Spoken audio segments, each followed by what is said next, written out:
Jadi kalau kita punya masalah kayak kita lagi punya bisnis sama teman-teman nih berlima. Udah modalnya cukup, konsep bisnisnya udah mateng, marketingnya udah ahlinya, produknya udah ada. Kenapa masih rugi aja? Udah berjalan sekian tahun rugi sampai hampir bangkrut. Jangan hanya cari tahu kesalahan teknis.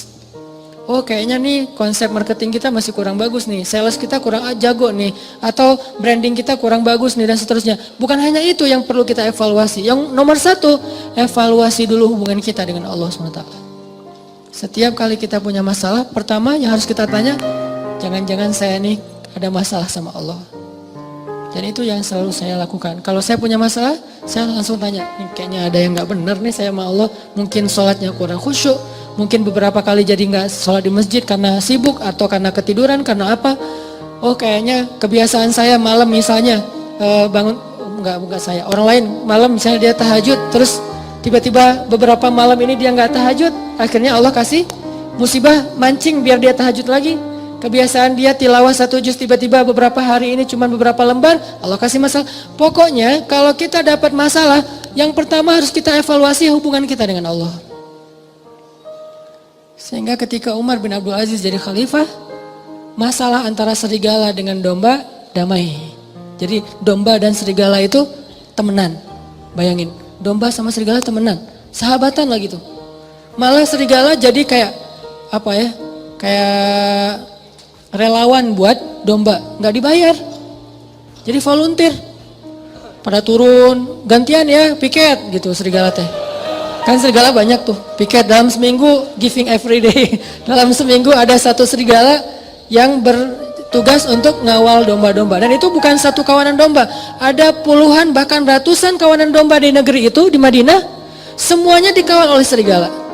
Kalau cuma 1 doang mungkin bukan fenomena. Kebetulan doang nih ada serigala yang baik hati. Tapi kalau misalnya jadi kayak semua kawanan domba itu dikawal oleh serigala, ini fenomena nih. Akhirnya laporlah kepada Umar bin Abdul Aziz, ya Amirul Mukminin, apa yang terjadi? Kata Amirul Mukminin, kami adalah kaum yang selalu berusaha memperbaiki hubungan dengan Allah, maka Allah memberikan balasan dengan memperbaiki hubungan antara serigala dengan domba. Berkuranglah tugas para penggembala. Nunggu aja tuh di kandang. Pagi hari dijemput sama serigala, datang tumpangan gratis gitu. Datang serigala, udah siap, udah, ayo jalan, konvoy, naik ke atas padang rumput. Dan serigala lebih expert dalam mencari padang rumput daripada manusia. Dia tahu banget padang rumput yang lagi yang rasanya manis, yang asin, yang apa segala macam, kayak salad gitu kan ya. Gua tunjukin nih salad yang paling baik nih, chefnya terbaik, dia tunjukin ke gunung mana, tuh bawa tuh domba-domba.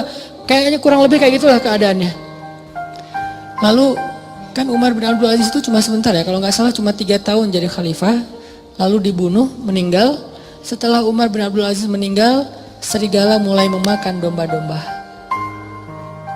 Serigala mulai memakan domba-domba. Ketika kasus pertama terjadi dalam kasus 1 kawanan domba, langsung yang pemilik domba itu mengatakan, kenapa dombanya mulai dimakan serigala? Dia mengatakan pasti Umar bin Abdul Aziz sudah wafat, karena mereka belum dengar beritanya. Pasti Umar bin Abdul Aziz sudah wafat, makanya serigala mulai galak lagi dan makan domba. Galak. Akhirnya mereka pun cari tahu, benarkah Umar bin Abdul Aziz wafat atau dia turun tahta? Ternyata ketika mereka cari tahu, mereka dengar berita, benar Umar bin Abdul Aziz telah wafat. Sehingga orang-orang tidak punya lagi orang soleh yang memimpin. Akhirnya Allah putuskanlah silaturahim antara serigala dengan domba. Dan ini kisah nyata. Saking solehnya Umar bin Abdul Aziz.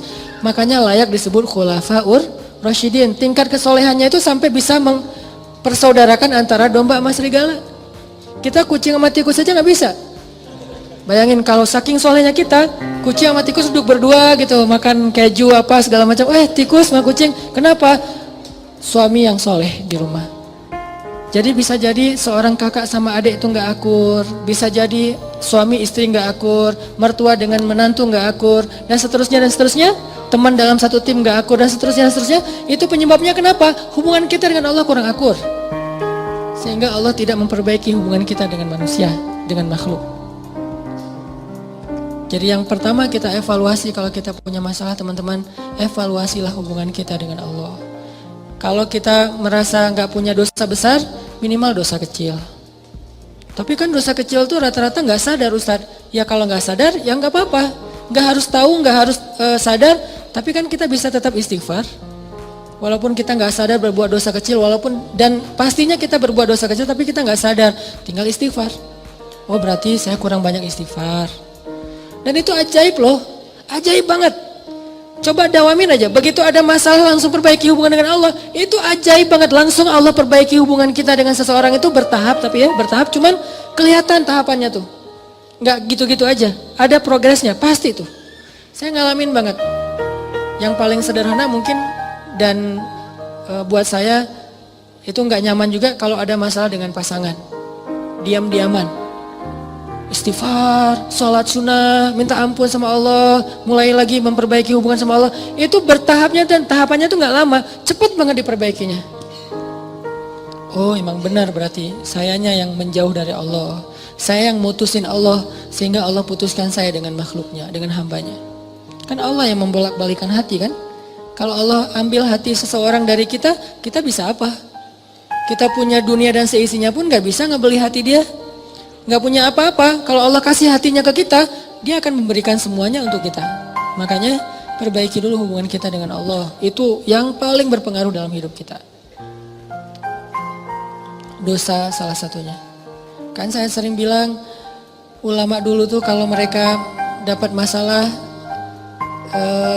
mereka akan melihat dirinya sebagai pendosa.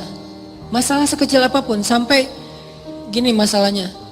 Ternak mereka susunya berkurang aja, mereka istighfar. Biasanya susu setiap hari itu 1 ember, 1 timba. Hari ini kurang dari 1 ember. Kenapa susu ternak saya hari ini kurang dari 1 ember? Pasti saya punya dosa. Astagfirullahaladzim, astagfirullah. Gitu cara mereka menyelesaikan masalah. Sebelum mencari tahu, oh ternaknya kurang sehat atau apa, itu yang kesekian. Lagian itu butuh waktu. Kalau dengan Allah kan gak butuh waktu ya, cepat ya. Begitu kita dapat masalah, kan gak butuh waktu untuk mencari tahu apa ya masalah saya dengan Allah. Udah ketahuan langsung tuh, ibadahnya mulai berkurang, kualitasnya atau kuantitasnya, atau dosanya nambah, tinggal istighfar dan sholat sunnah. Wasta'inu bis sabri wassalah, salah satunya dengan sholat. Jadi lebih cepat memperbaiki masalah kita dengan evaluasi hubungan kepada Allah daripada evaluasi teknis dalam masalah itu. Ulama tuh kalau misalnya ada kejadian kecil aja, kayak misalnya atap rumahnya bocor, ini pasti karena saya banyak dosa, astagfirullahaladzim.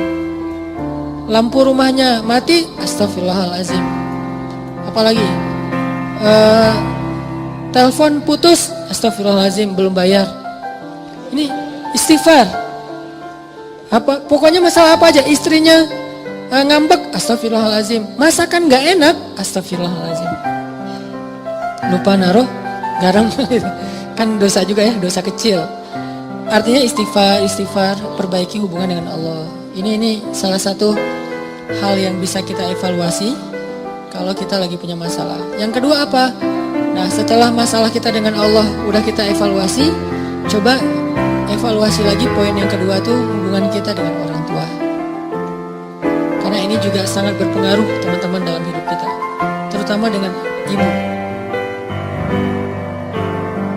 Dan beda ya cara kita berinteraksi sama ibu dan cara kita berinteraksi dengan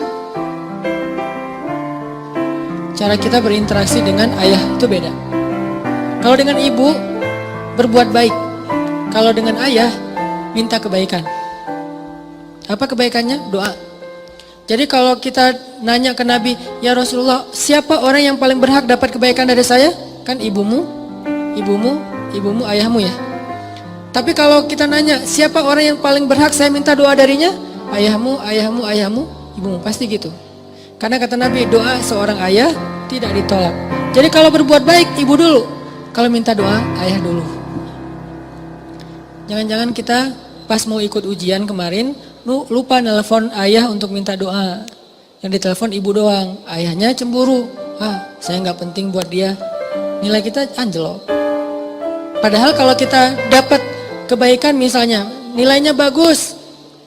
Yang pertama dapat berita nilai kita bagus itu siapa? Ibu kita, karena menyenangkan hati ibu dulu, baru ayah. Tapi sebelum ujian yang ditelepon, ayah dulu, baru ibu. Beda cara kita memperlakukan orang tua kita.